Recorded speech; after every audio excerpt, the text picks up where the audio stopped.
올해는 22년도에 달성한 역대 최고 수산식품 수출액인 31.5억 달러를 넘어서는 것을 목표로 수산식품 수출기업 100개사를 집중 육성하고 중화권에 편중된 해외 무역 지원센터를 중동과 남미 등으로 다변화하고 있습니다.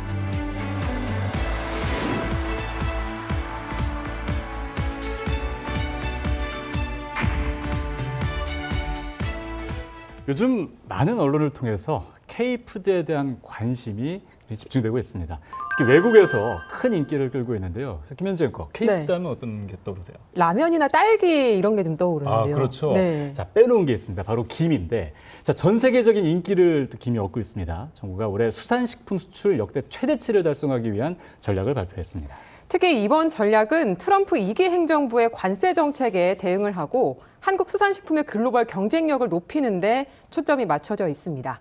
해양수산부 수출가공진흥과 윤상훈 과장과 자세한 내용 알아보겠습니다. 어서 오십시오. 네, 안녕하십니까. 자, 과장님, 조금 전에 김현재 앵커가 라면 뭐 이런 것들을 얘기했는데 김도 굉장한 요즘 주목을 받고 있습니다. 네. 특히 한국에서는 라면이나 이런 농식품들은 농식품부터 또 담당을 하고 이런 수산식품은 해수부가 담당을 하지 않습니까? 네, 그렇습니다. 이 최근에 수산식품 수출 성과는 어떻습니까? 네, 그렇습니다. 지난해 어려운 대내외 여건에도 불구하고 저희 수산식품 수출은 30.3억 불, 그러니까 약 하나로는 3조 4천억 원 정도를 기록했습니다. 또 이러한 양적인 성장 못지않게 김이나 참치, 굴, 전복같이 다양한 품목으로 수출이 늘어나는 성과를 거두었는데요. 특히 방금 말씀하신 그 김의 경우에는 9.9억 불, 사상 최대를 기록했습니다. 특히 이제 수출 시장 다변화를 통해서 유럽이나 중동, 남미 같은 이제 세계 여러 나라에도 우리 한국 식품 많이 매력을 접하실 수 있도록 노력을 하겠습니다. 네. 수출 이야기를 하다 보니까 사실 트럼프 2기 행정부 관련 이야기를 좀 빼놓을 수가 네. 없을 것 같습니다.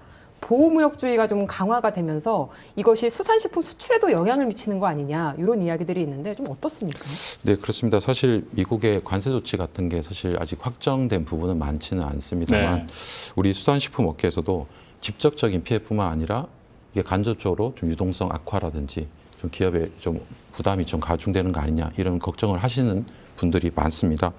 그래서 이런 유동성 악화에 선제적으로 좀 대응을 하기 위해서 해양수산부에서는 우수수산물 융자 사업을 저희가 진행하고 있는데요. 금년은 특히 약 170억 원 정도 늘어난 전체 약 1,500억 원 규모로 확대 운영할 계획입니다. 네, 아울러서 사실 미국의 시장의 특징이라 보면은 아시아와 달리 좀 원거리 먼 거리로 이제 수출을 해야 되다 보니까 공동 물류센터 지원 사업이 있습니다. 이 규모를 늘리고 지원 대상 지역도 약 72곳에서 76곳으로 확대해서 더욱 두텁게 지원해 드릴 계획입니다. 그래도 하지만 무엇보다도 가장 중요한 것은 아까 말씀드린 대로 불확실성 그리고 불투명성 이런 게 되겠습니다. 그래서 또 우리 수산식품 기업 중에는 영세하고 중소기업이 많다 보니까 그 리스크 안전망을 좀 더 두텁게 지원해 드린다는 차원에서 환차손이라든지 미수금, 신용보증 이런 항목에 대해서 업체당 최대 6천만 원까지 지원해 드릴 계획을 가지고 있습니다. 네. 특히 2016년부터 비관세 장벽을 미국이 시행하겠다 이런 또 이야기가 나오고 있습니다. 이게 또 수산물에 적용이 되는 거 아닌가라는 걱정이 되거든요. 네, 그렇습니다. 사실 그 수산물 분야에 있어서는 관세보다 비관세 장벽이 좀 더 큰 벽으로 작용할 가능성이 큽니다. 특히 내년 같은 경우는 26년 1월로 예정되어 있는 게 두 가지가 특히 있는데요. 첫 번째는 잘 아시는 것처럼 해양 포유류 보호를 굉장히 미국이 신경을 많이 씁니다.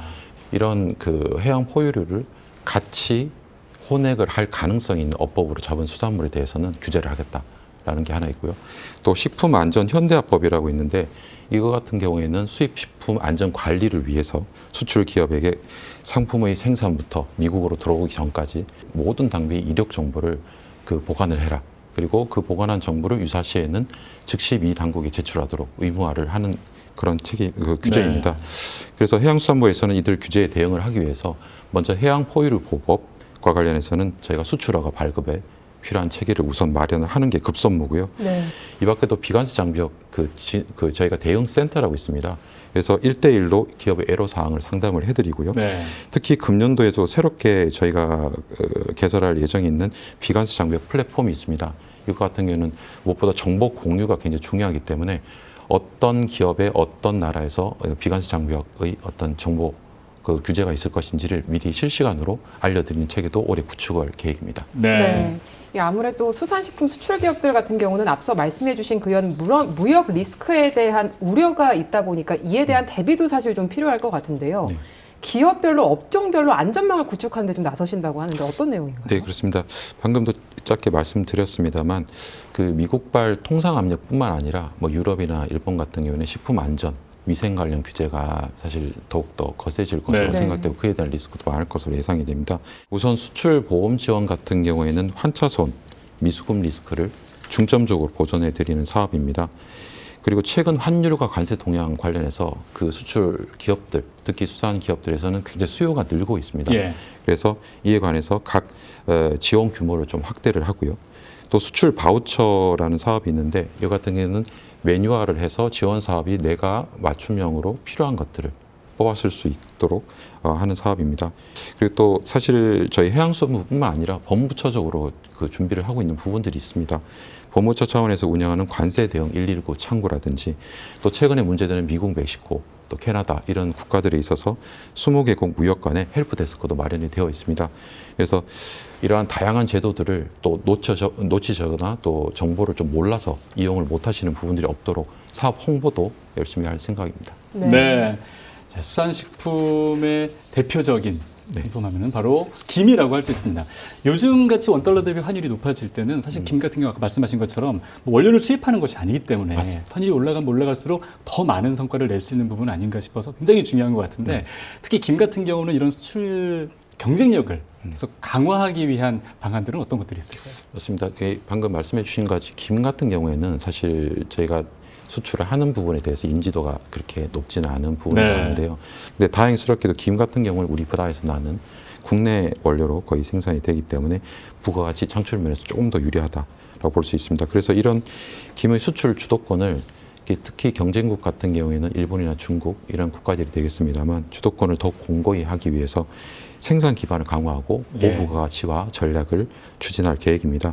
또 한국에는 이 김 이외에도 굴이나 전복 같은 또 유망 품목들이 있지 않겠습니까? 이런 것에 대한 품목들도 좀 확대하실 계획이 있으시다고요? 네, 그렇습니다. 사실 김 외에도 수출 잠재력을 가진 품목들이 많습니다. 많죠. 네, 뭐 전복이라든지 넙치라든지 굴 이게 일상에서 많이 드시는 건데 수출을 하냐라고 이제 또 모르시는 분들도 많으실 네. 것 같습니다.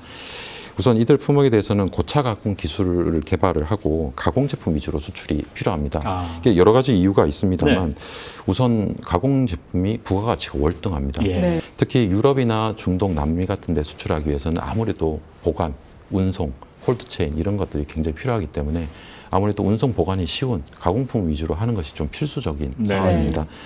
그래서 해양수산부에서는 수출, 유망한 상품이라든지 사업이라든지 새싹기업 지원 사업을 통해서 제품 개발부터 가공 설비 고도화까지를 체계적으로 지원할 계획이 있습니다. 자, 지금 말씀하신 이런 것들을 수출할 때 가공해서 팔면 훨씬 부가가치 높다고 말씀을 해주셨는데 그렇다면 공장이라든가 이런 걸 통해서 가공식품으로 바뀌잖아요. 이때 스마트화라든가 여러 가지 첨단 기술이 또 도입되면 부가가치에 있어서 좀 더 큰 도움이 되지 않을까 하는 생각이 듭니다. 이 부분은 어떤 게 진행이 되겠습니까? 그렇습니다.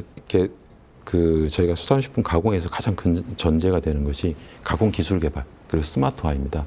그리고 여기에 더한다면 최근에 이제 친환경 트렌드 이런 것들까지 좀 최근의 트렌드라고 볼 수 있는데요. 이런 설비라든지 연구 개발 이런 것들이 사실은 굉장히 예산들이 많이 드는 작업이다 보니까 중장기적인 어떤 연구 개발이라든지 뭐 스마트화에 대한 설비 구축 이런 게 현실적으로는 쉽지는 않습니다. 그래서 해양수산부에서는 이들 업체의 생산성 향상을 위해서 올해 처음으로 하는 사업인데요. 수산식품 스마트 공장 구축 사업을 그 중소기업부와 함께 협업을 할 계획입니다. 그래서 스마트 공장 지원을 받는 기업에는 판로 개척 그리고 품질 인증 같은 것도 패키지로 지원을 해드리는 가운데 시너지를 낼 생각입니다. 무엇보다도 이런 지원 사업들이 굉장히 여러 가지가 있습니다만 좀 실효를 거두기 위해서는 수산식품만의 어떤 집적화 어떤 그 규모화 이런 것들이 가장 무엇보다 선행이 되어야 되는 실정입니다.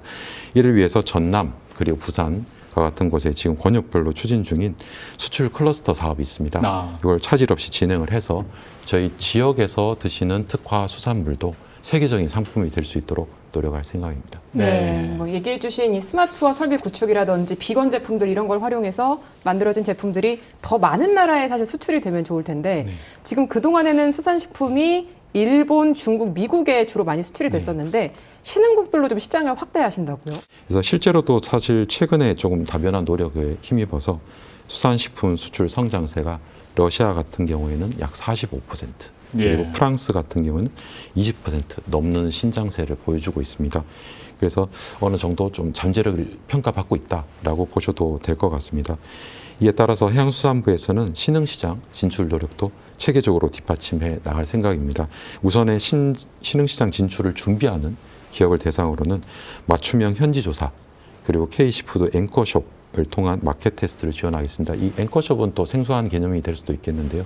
그 어떤 새로운 곳에 가서 좀 현지화를 하고 거점을 마련한다라는 팝업 스토어, 팝업 스토어 쉽게 같은, 예. 이해를 하시게 그런 개념을 좀 이해하시면 될 것 같습니다. 그 지금 이제 해외에서 많은 관광객들이 들어오십니다. 그리고 유망 바이어도 많이 들어오시기 때문에 이렇게 인바운드 해주시는 관광객이나 바이어들 상대로도 맞춤형 밀착형 지원을 해나갈 생각입니다. 네. 그리고 요즘 수산식품이 워낙 인기를 끌다 보니까 이제 가공식품 브랜드 관리도 기업 입장에서는 굉장히 중요할 것 같은데 네. 뭐 화장품이나 다른 제품에서도 마찬가지로 나왔던 일이지만 맞습니다. 반대로 생각하면 그만큼 인기가 있으니까 따라하는 거다라는 생각도 듭니다. 기업들의 지식재산권, 브랜드 이런 것들을 보호할 수 있는 방안들은 어떤 것들이 있을까요? 최근에 조미김, 어묵 등이 많이 늘면서 좀 이런 피해가 다소 확인되고 있습니다. 하지만 현지에서 사실 영세한 기업들이 소송이라든지 지식재산권 분쟁에 대응하는 게 녹록치는 않습니다. 그렇기 때문에 이와 관련해서 해수부는 기업 피해가 발생했을 때 무엇보다 신속하게 대응하는 게 굉장히 중요합니다. 그래서 관련 부처인 특허청, 그리고 해외 현지 전문 기관들이 있습니다. 이들 기관들과 협업 체계를 또 금년도에 MOU를 체결해서 구축할 계획입니다. 이를 통해 기업 브랜드가 무단으로 선점되거나 도용되는 피해 사례에 대해서 보다 전문적으로 좀 대응을 하고 사전에 이런 피해를 좀 최소화시킬 수 있도록 할 계획입니다. 네. 마지막으로 지금까지 이제 수출 성과라든지 글로벌 경쟁력 높이는 방안 이런 것들 이야기를 해주셨는데 김이 세계인들에게 더 많이 알려지고 앞으로의 수출 성과가 더 높아질 수 있도록 어떤 계획을 갖고 계신지 말씀 부탁드립니다.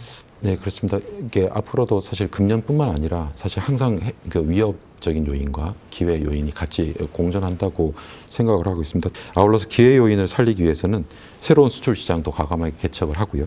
미래 성장성이 높은 중소, 중견 수산 기업에게는 파격적으로 지원하도록 하겠습니다. 이를 위해서는 무엇보다도 사실 저희 해양수산부뿐만 아니라 어떤 범부처적인 지원이라든지 부처 간 협업이 무엇보다 중요하다고 생각을 하고 있습니다. 그래서 우리나라를 대표하는 K 브랜드를 홍보하는 데 있어서 우리 수산식품도 예외가 아니기 때문에 해외 정책 변화를 실시간으로 공유를 하고 그리고 해외 현지에서의 기업 애로 해소 그리고 부처 공동 마케팅에도 역점을 둬서 추진해 나가도록 하겠습니다. 네. 지금까지 해양수산부 수출가공진흥과 인상훈 과장과 함께 자세한 이야기 나눴습니다. 오늘 고맙습니다. 네, 감사합니다.